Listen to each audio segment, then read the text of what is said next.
एक साधारण कर्मचारी मोहनलाल, ईमानदार, मेहनती, लेकिन झूठे आरोप में नौकरी से निकाल दिया गया। घर में बूढ़े माँ बाप, बच्चों की फीस बाकी। रात को रोते हुए बोला, हे श्याम, अगर तू भी चुप रहा तो अब किसके पास जाऊं? उसी रात सपना। श्याम बाबा बोले, सब्र रख, तेरा अपमान ही तेरा हथियार बनेगा। 3 महीने बाद जिसने झूठा आरोप लगाया वही पकड़ा गया। मोहनलाल को इज्जत के साथ नौकरी वापस मिली। श्याम बाबा कभी देर नहीं करते, बस सही समय चुनते हैं। एक युवक राकेश, भयानक सड़क हादसा। डॉक्टर बोले, अब सिर्फ दुआ काम आएगी। माँ ने खाटू श्याम बाबा की तस्वीर सीने से लगा ली। बेटा ले ले पर इसे बचा ले। 3 दिन बाद राकेश ने आंखें खोल दी। डॉक्टर चुप थे, माँ रो रही थी और बाबा मुस्कुरा रहे थे। पति पत्नी रोज झगड़ा, तलाक की नौबत। पत्नी चुपचाप खाटू गई, कोई मांग नहीं, सिर्फ इतना कहा कि या तो रिश्ता बचा ले या मुझे सहने की ताकत दे। वापसी के बाद बातचीत शुरू हुई, अहंकार पिघला। आज वही दंपत्ति हर साल पैदल यात्रा करता है। एक छोटी बच्ची पिंकी, स्कूल में रोज अपमान। घर आकर बोली, श्याम बाबा मेरे दोस्त हैं, वो रोज उनसे बातें करती। कुछ ही समय में वही बच्ची टॉपर बनी। बाबा मासूम दिलों से सीधे बात करते हैं। कई लोग करते हैं, मैंने तो पूजा की, फिर भी दुख क्यों? क्योंकि बाबा तुम्हें मजबूत बना रहे हैं।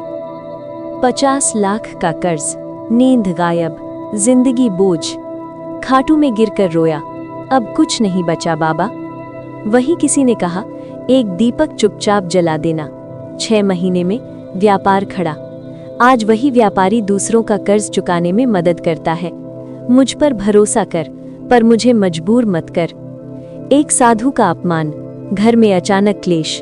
रात सपना, जिसे तूने भगाया वो मैं था। सुबह उठते ही घर बदल गया। बाबा सिर्फ बुजुर्गों के नहीं, युवाओं के भी हैं। जो हार मानने वाला होता है उसे बाबा सबसे पहले थामते हैं। न व्रत चाहिए न दिखावा, बस एक बार दिल से पुकार। अगर आप यहाँ तक सुन पाए तो समझिए, ये कथा नहीं थी, ये श्याम बाबा का बुलावा था। अब आपकी जिंदगी में कुछ न कुछ बदलेगा। ये मेरा नहीं, श्याम बाबा का वचन है। जब सब रास्ते बंद हो जाएं, जब कोई साथ न दे, तब जो पुकारे श्याम, वो कभी खाली नहीं लौटे। वक्ता कहता है, खाटू श्याम बाबा कोई साधारण देवता नहीं, वो हारे हुए इंसान की आखिरी उम्मीद है। कलयुग में जहाँ इंसान इंसान का नहीं रहा, वहाँ श्याम बाबा आज भी अपने भक्तों का हाथ थामे खड़े हैं। महाभारत काल, भीम के पौत्र बर्बरीक, 3 अमोघ बाणों वाला योद्धा। उसने संकल्प लिया, जो हार रहा होगा मैं उसी की ओर से युद्ध करूंगा। भगवान श्री कृष्ण ने परीक्षा ली और जब बर्बरीक का शीश मांगा तो उसने हंसते हंसते दे दिया। कृष्ण बोले, कलयुग में तुम मेरे नाम से पूजित होगा, श्याम। वर्षों बाद राजस्थान के खाटू गांव में एक किसान को खेत में हल चलाते समय धरती से रक्त बहता दिखा। वहीं प्रकट हुआ शीश, जिससे दिव्य प्रकाश निकल रहा था। आज वही स्थान बना खाटू श्याम धाम, जहां हर साल लाखों भक्त नंगे पांव आते हैं। एक गरीब किसान, रामदीन, फसल बर्बाद, घर में भूख, बच्चा बीमार, आखिरी सहारा, हे श्याम बाबा, अगर आप नहीं तो कोई नहीं। उस रात बाबा स्वप्न में आए और कहा कि डर मत, सुबह खाटू आ जाना। कुछ ही दिनों में फसल चमत्कारिक रूप से लहलहाई, बच्चा ठीक हो गया। एक औरत, कमला देवी, डॉक्टरों ने जवाब दे दिया। वो खाटू आई, बाबा के चरणों में रोई। 3 दिन तक सिर्फ नाम सुमिरन। तीसरे दिन वो खड़ी हुई, बीमारी गायब। डॉक्टर बोले, ये मेडिकल साइंस से बाहर है। रवि, पढ़ा लिखा लेकिन बेरोजगार, कर्ज, अपमान, टूटता आत्मविश्वास। श्याम बाबा से कहा, मुझे कुछ नहीं चाहिए, बस सम्मान से जीना है। 1 महीने के भीतर नौकरी, स्थिर जीवन, नया आत्मविश्वास। क्योंकि बाबा कहते हैं कि तू हारा नहीं है, मैंने अभी तुझे थामा नहीं है।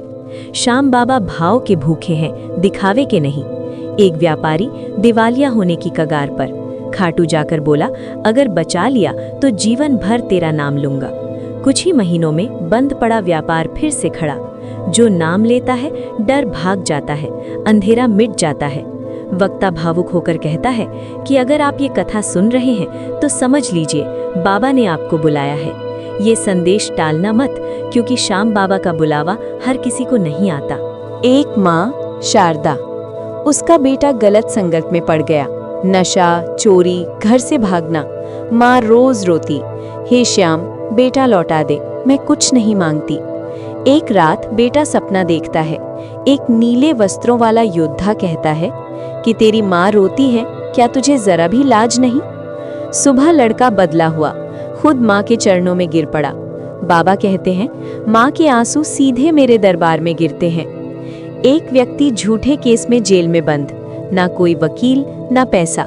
जेल की दीवार पर किसी ने लिखा, हारे का सहारा श्याम। वो रोज उसी दीवार के सामने बैठकर रोता। 6 महीने बाद गवाह खुद सामने आया, केस पलटा, रिहाई। जो लोग नंगे पांव खाटू जाते हैं वो सिर्फ मंदिर नहीं, अहंकार छोड़कर जाते हैं। बाबा रास्ते में ही परीक्षा लेते हैं, थकान, दर्द, अपमान। जो सह गया उसकी झोली भर दी। 10 साल की शादी, कोई संतान नहीं। समाज के ताने, रिश्तेदारों की बातें, दोनों खाटू आए। बस इतना कहा, बाबा अगर संतान नहीं भी दी तो हमें तोड़ना मत। 1 साल बाद श्याम कृपा से पुत्र रत्न, नाम रखा श्यामू। एक अमीर आदमी बोला, ये सब अंधविश्वास है। मजाक में खाटू गया, वहीं अचानक बेहोश। सपने में बाबा, जब सब छिन जाएगा तब याद आएगा। कुछ महीनों में व्यापार डूबा। वही आदमी आज श्याम भजन गाता है, मैं पहले छीनता हूँ फिर देता हूँ, ताकि तू टूटे नहीं बल्कि समझे। एक लड़की आत्महत्या करने जा रही थी। मोबाइल में आखिरी बार वीडियो चला, आज का श्याम संदेश, बस एक लाइन, रुक जा मैं हूँ। वो रो पड़ी। आज वही लड़की दूसरों को जीने की वजह देती है। एक युवक सूरज, गरीब घर, बड़े सपने। इंटरव्यू में गया, लोगों ने कपड़ों, भाषा, हालात पर हंसी उड़ाई। घर आकर बोला, बाबा शायद मैं इस लायक नहीं हूँ। उस रात सपना।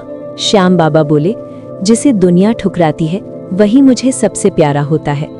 कुछ ही समय में वही सूरज बड़ी कंपनी में चुना गया।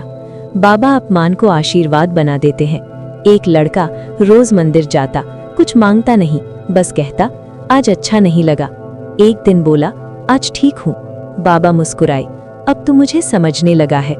पति का देहांत, समाज की कठोर बातें। वो औरत रोज कहती, मेरे श्याम अब तू ही मेरा सहारा है। धीरे धीरे उसने छोटा काम शुरू किया। आज वो कई औरतों को रोजगार देती है। कुछ भक्त दिखाते नहीं, बताते नहीं। बाबा कहते हैं, जो चुपचाप सहता है मैं उसे सबसे पहले उठाता हूँ। सबसे बड़ा तूफान आता है, वो बाबा की आखिरी परीक्षा होती है। जो टिक गया वही बदल गया। वक्ता रुक कर कहता है, अगर आप ये कथा यहाँ तक सुन रहे हैं तो एक बात तय है, श्याम बाबा आपको खाली हाथ नहीं जाने देंगे। बस हार मत मानना, क्योंकि हारे का सहारा अब आपके साथ है।